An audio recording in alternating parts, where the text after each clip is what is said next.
Welcome to the Live Full, Work Fun podcast. This is the show to encourage you to live your life to the fullest and do fun work that fuels your lifestyle. Hi, I'm your host, Gayla Scrivener.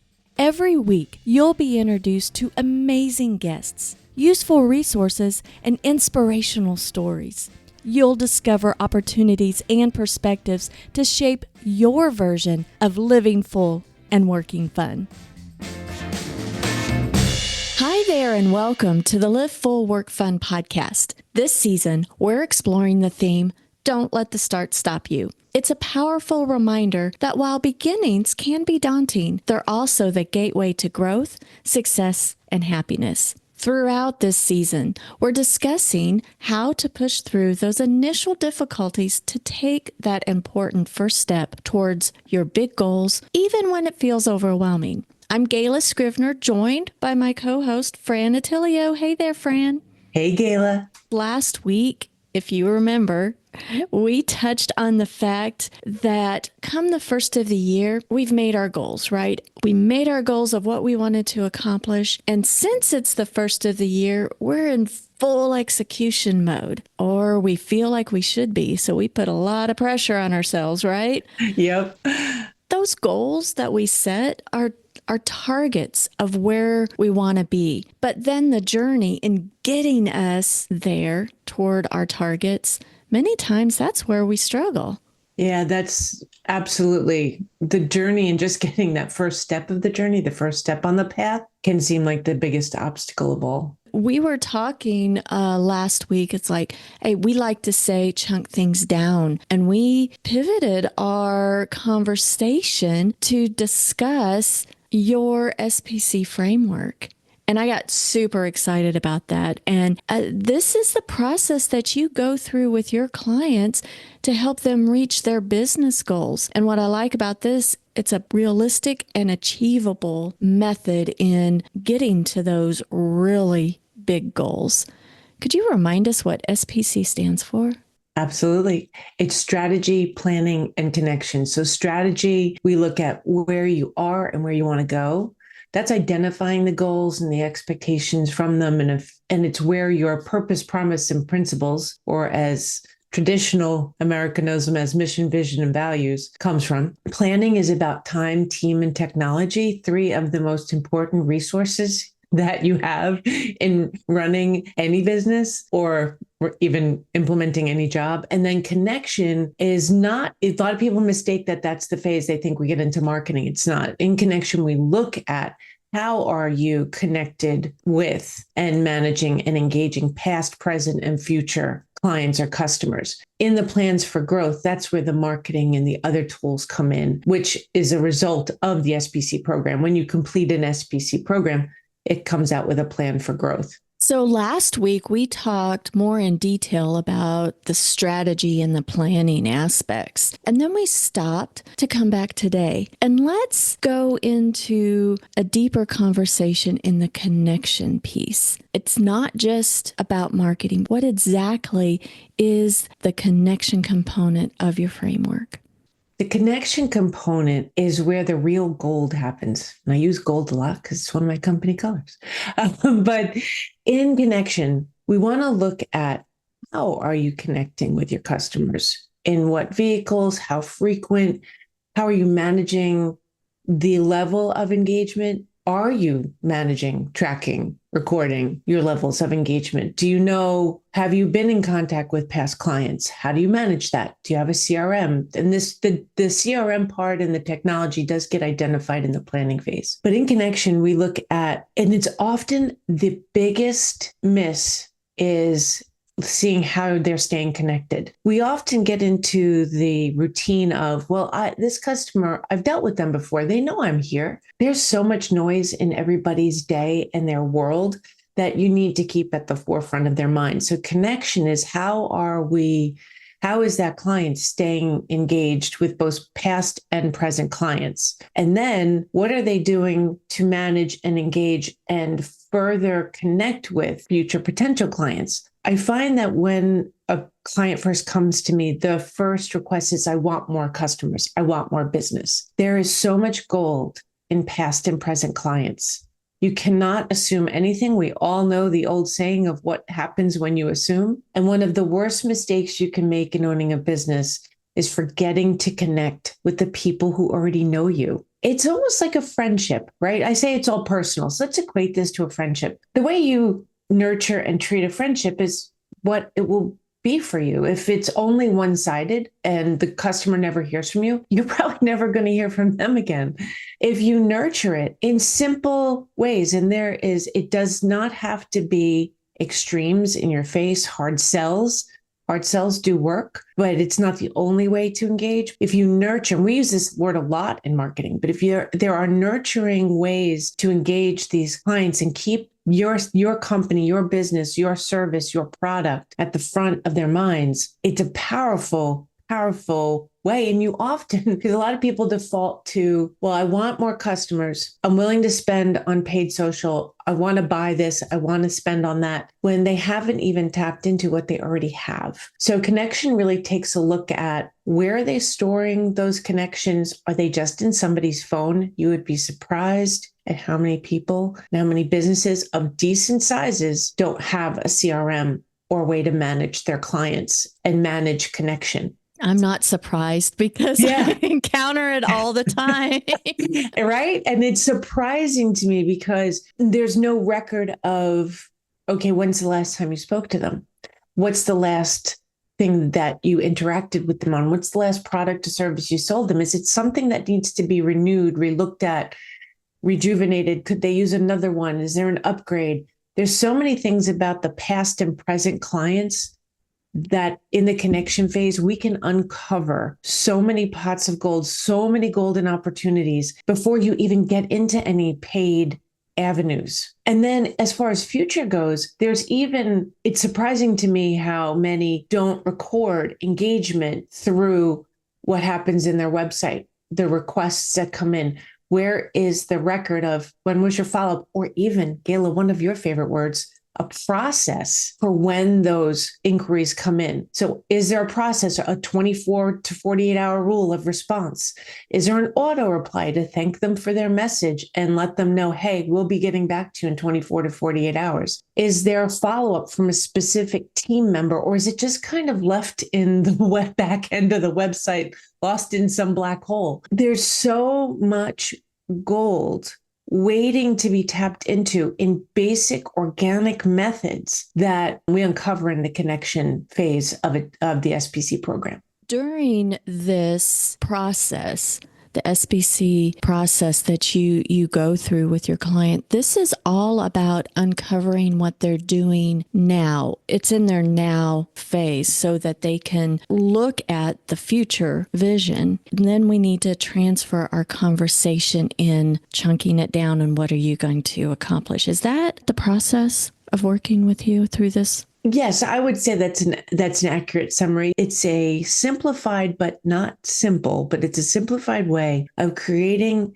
a plan for your business that identifies the strengths and the obstacles to be overcome. And I don't believe in weaknesses. There isn't a weakness. It's just challenges and obstacles. And that's where adapt comes in, right? The overarching philosophy is adapt and flow. What do we have to adapt around? What do we have to adapt to? Through the process in planning and connection, you find those adaptations. And the flow is through all this, like you said, you set this future mark, but there is a flow to it, because if you don't want to stay so focused on the red flag on the top of the mountain and forget that there's other opportunities as you climb that mountain. And that end goal might actually be on the mountaintop to the right or to the left of it. But yes, in SPC, we look at where you are, where you want to go, and how you're going to get there. And what do you need? What tools to grow so that you can and maximize the resources that you have and focus on what you do best. And even if you have your team do this, the guide, the simplified plan to make sure we're maximizing their time and their efforts. But yeah, it really is. It's as simple as, where am I? Who am I? Why do I do what I do? What do I do? How do I do it? And what is it that I want to get to next?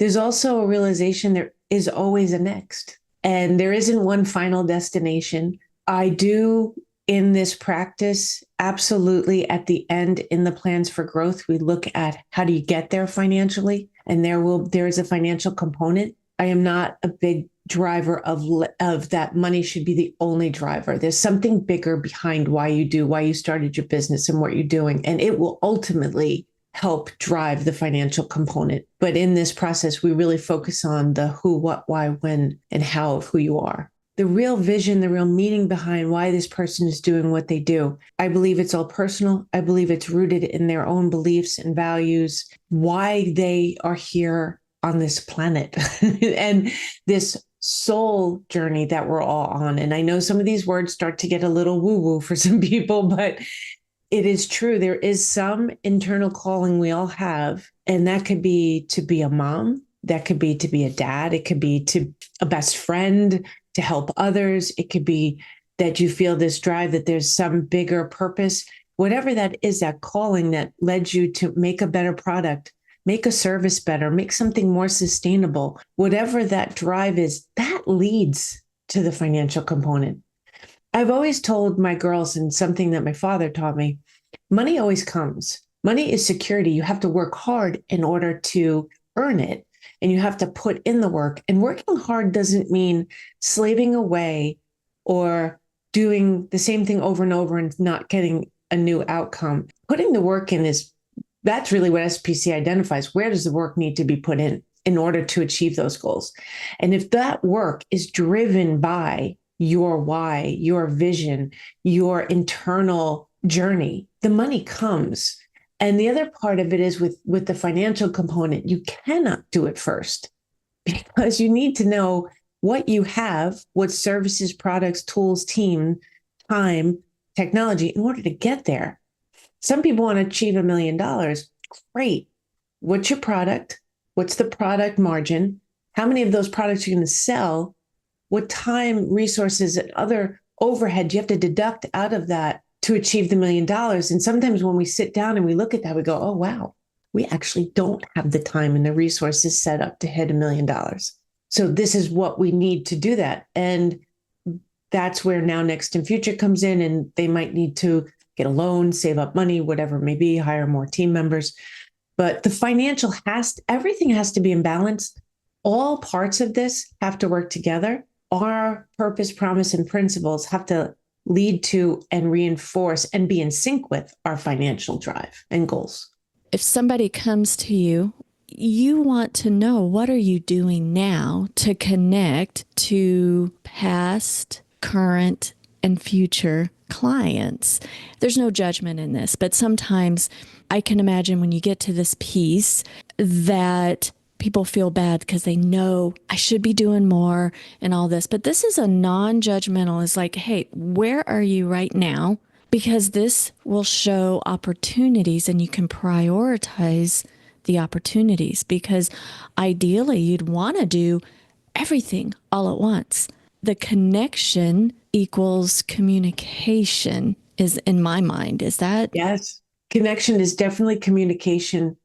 The first part of connection is where we look at who is their audience, paint a picture, which helps me identify the right avenues to connect with that target audience to help direct them in the plan for growth.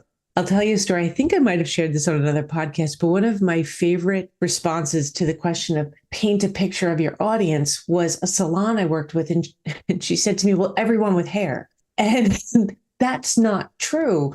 While that's an ideal statement, one, there's a lot of people without hair that could benefit from her services, whether it be bald or partially bald, or they choose to be bald and they just have, facial hair, whatever it may be. There's also the particular salon we're talking about definitely had a specific vibe.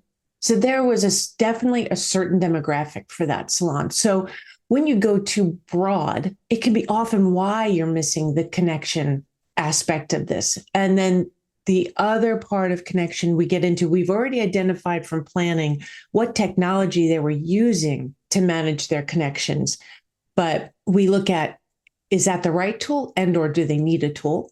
And then third, it's how are they communicating with them? Yes, we look at This is where we identify where are they on social, what are they doing, what does their website look like, what are they saying to the customer, do they have a call to action? Is the website clear? Has it been updated recently? Has it been sitting there for 5 years? Did it just get shut down by WordPress? What's their authority piece? How are they sharing what their expertise is? So we go through those four corners of marketing that you and I always talk about. And then the last is newsletters. You and I have talked about this. It's community connection in that case, because you can use channels like Discord to be your quote unquote newsletter. There's other ways, LinkedIn newsletters. There's other ways to reach out to that specific community. So in talking through those three phases of who is their target audience, how are they tracking and managing communicating with them, and then in what means are they communicating with them? That's the final piece of the SPC phase. And now we have a clear picture for the next phase. Do you prioritize, or does it just depend? But I can imagine that you might prioritize, hey, let's nail down, because it's a low-hanging fruit, let's nail down better connections with current and past clients. That is all part of that final stage. But yes, the now is always, I shouldn't say that. Let me take that back. I don't like blanket statements. Now would definitely include low-hanging fruit. Now is, so we of the plan for growth that is a result of the SPC program. I listed as now, next, and future tasks, objectives, because depending on, I don't like saying we can identify time windows. For me, now, next, and future allows it to flow a bit better. You can certainly, I always say, take what resonates, replace it. If something doesn't resonate, replace it with the words that work for you. We use now, next, and future. Traditionally, it's 1, 3, 5 year. Make it whatever you want. I always say this to my client. I like now, next, and future because it allows flow. If the now tasks move and are done in 6 months, let's get to the next. I'm not going to wait a year to get to the next. If it takes a little longer for now, I'm not going to beat myself up or say anything to the client to shame them or embarrass them. And I love something you said earlier, Gayla. This whole process is built on the holistic foundation that we should recognize our accomplishments, speak to ourselves the way we speak to others. And that's where real growth comes from. It's changing our mindset. I will say always in this case, because I have yet to meet a client who, when I work with them, doesn't start either in the consulting phase or the very first strategy session apologizing for something. I know I should have done this. I've been meaning to get to this. The shame that they carry, but they've built these amazing businesses. So I constantly reinforce and remind them, you've done an amazing job. And I'm not here to criticize. I'm here to embrace what you've done great and make it even better. And that's the holistic side of this, is to change that messaging and show them they've got everything they need for success right inside of them. I agree totally. Now, do you have any examples of ways to deepen relationships with already existing clients? Absolutely. So a nurturing email campaign. I also believe in personal touches. If you have the size business to do this, a personal reach out. Hey, how's you been? It can be a letter, it can be a postcard, it could be a phone call. Postcards and print materials are often easier for a bigger customer base. You could do something as simple, and I do believe in personal touches. Say if you have thousands of customers, this would need to be print. But if you have the ability, a personal note where they see it's your ink, your handwriting, even if it's just you signing a printed card. A nurturing email campaign is a beautiful thing. And that can scare some people because they don't want to overwhelm people's inboxes. When done right, it doesn't overwhelm them. It actually comforts them. They feel like, oh, wow, this person remembers me. They get me. There's so many parts that we could do a whole other thing on what connection is about and communicating the psychological elements that when communication is done right, it forms real bonds of trust and connection. So these nurturing, I really stress the word nurturing email campaigns, is reminding them that you're there, what you do and what it does for them Hey, remember, I'm going to use HVAC. It's winter. Have you checked your air filters? Have you checked your heating ducts? Do you need us to come out? We're here. We have a winter special. Maybe you give them a tip on how to check their filters to help them do it themselves. And then you remind them of some service that you do. We call it, so there's ways to do that. There's marketing strategies like 411 strategies. There's different ways to do that. One of those community options, use Discord if that's your method, to talk to people that, and Discord allows you to engage directly with specific past clients. Just something personal and direct that reminds them that you're there, that there's something you can do to help make their life easier, better, different. If there's a problem you solve for them, and just patience, persistence, momentum. That's like the basic algebraic equation of marketing and connection.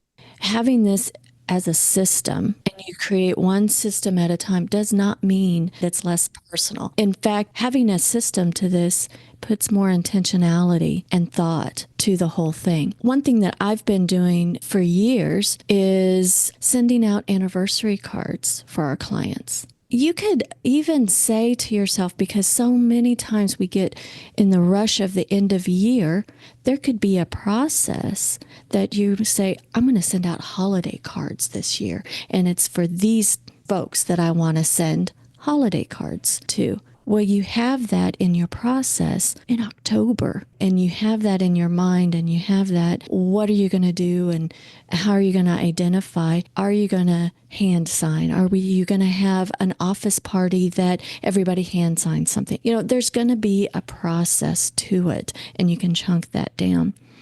One of the things that really touched my heart that happened this past year is when Robert and I were on a Been There doing that big trip in our ambulance, our mobile office, Clifford. Well, as most listeners know, you may or may not know, we have 3 wiener dogs, and they're all elderly, and we lost Lucy last year.